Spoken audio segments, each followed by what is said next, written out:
Well, we are live at the Mobile Civic Center, and tonight contestants in the 40th Annual America's Junior Miss program actually get the evening off. And they will need it because tomorrow is the big night, one that they have worked so hard for and are looking forward to. Major competition, and the young lady that ends up with that title gets a big scholarship reward, $30,000. Joining me now are two other contestants who are hoping that they will be the next America's Junior Miss.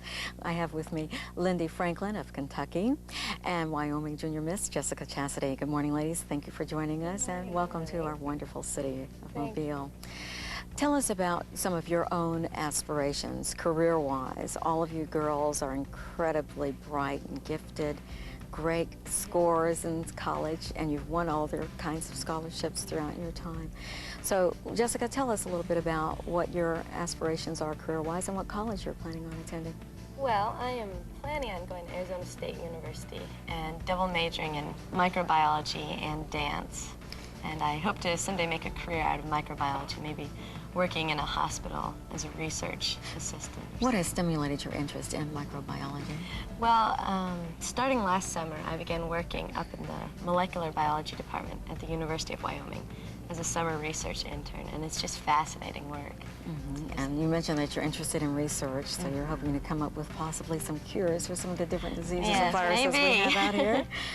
Well, that certainly is an awfully big, challenging area, and it's very, very needed. What about you, Lindy? I'll be attending Marymount Manhattan College in New York City. It's a conservatory and a liberal arts curriculum all put together. And I'll be a dance major, musical theater minor, and also be studying pre-law. So I'm hoping to dance professionally, and I also sing and act. And I'd also like to get my law degree so I can practice entertainment law, negotiating not only my own contracts, but those of my peers for a little bit better on-the-side salary. Yeah, that's a good one. Now, there are so many different issues that young people are confronted with today. What do you individually see as the tough areas that you would like to see addressed and improved on? I think technology is a big area that not only our generation needs to learn about, but also be a little wary of, because with the great innovations of the internet and the World Wide Web, we have so many new areas to gain knowledge, but at the same time, I think it can be a danger for our generation just because so much information is available. I think regulations could kind of be put on it to make sure that the right people are getting the right information and that things aren't getting into the wrong hands. Yeah, very good points. What about for you, Jessica? Well, I think that one of the major problems facing the youth of today is we aren't really being taught critical thinking and responsibilities. We don't face near as many challenges as our parents did getting into schools. There are a lot more scholarships, and our parents are helping out a lot more than our grandparents helped out our parents, and therefore we don't have as many responsibilities, and we aren't growing up quite as quickly in that sense as our parents and the generations before us did. On the list, when they ask you for people of interest, you come up with some interesting names. You want to share some of the ones that you came up with and why?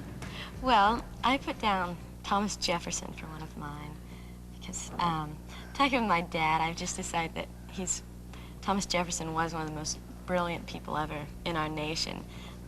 Something that I really think is noteworthy is that on his tombstone, he didn't even put down that he was president because he had so many other just incredible things that he had done that wasn't even noteworthy to him. That's very true, very multifaceted.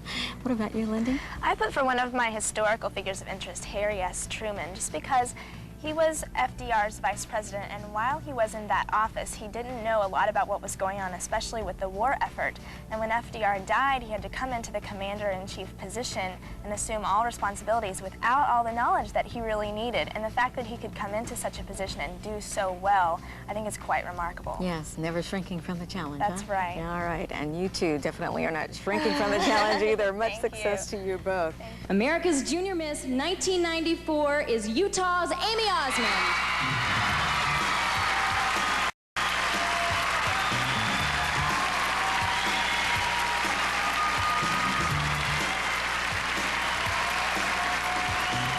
Oh my goodness, I think both of us remember that night real well, don't we?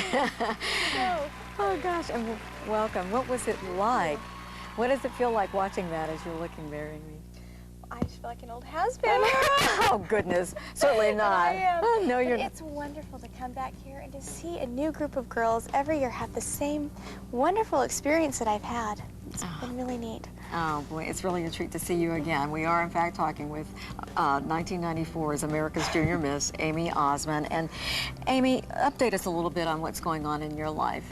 What are you doing, and what year in school are you in? Well, I'm actually graduating in English in August, and I'll be starting a rhetoric master's program, which should be done in a year, and then from then I don't know what to do. Oh, goodness.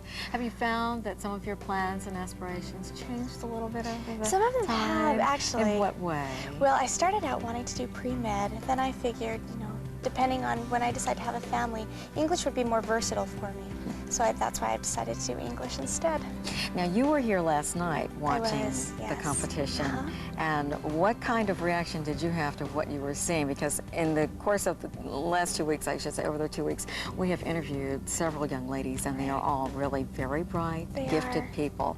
And I would imagine that the competition is just extremely tight. It really is. It's absolutely amazing. I think that this year, the talent is better than any other year. And I hate to say that because every talent is good, but this year is absolutely phenomenal.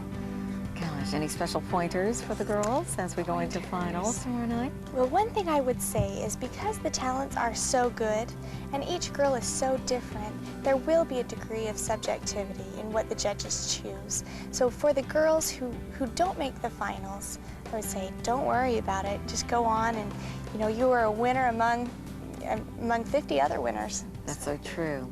Well, what was the winning deal for you was your wonderful violin playing. Let's take a look and listen.